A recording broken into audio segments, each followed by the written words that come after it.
ഞാൻ പള്ളിക്കത്തോട് സി ആണെന്ന് അറിയാമോ? അറിയാം. ഇത് കഞ്ചാവാണെന്നും ഇത് മയക്കുമരുന്ന് ഇനത്തിൽപ്പെട്ട് സർക്കാർ നിരോധിച്ചിരിക്കുവാണെന്നും അറിയാമോ? അതും അറിയാം. അത് എന്ന് നിരോധിച്ച്, ആര് നിരോധിച്ച്, കേരളത്തിലെപ്പം നിരോധിച്ചെന്ന് എല്ലാം അറിയാം. അതിനെപ്പറ്റി അറിയാം.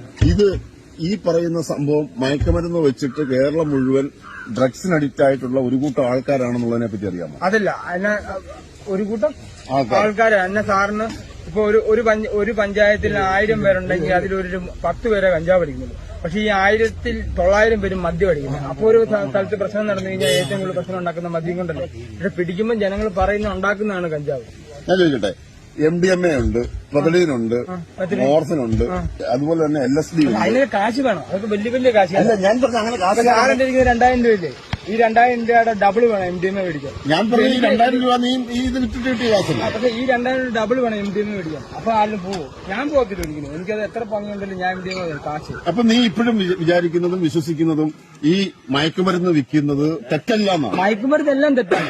ആശുപത്രി. പക്ഷെ ഇത് മയക്കുമരുന്നാണോ? അല്ല, ഇത് മയക്കുമരുന്നിന്റെ കൂട്ടത്തിൽ സർക്കാർ 85 പെടുത്തിയത് വെറും 29 വർഷമായിരുന്നു.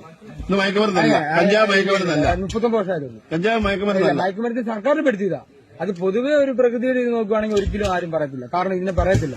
കാരണം സാർ ഞാൻ നിന്റെ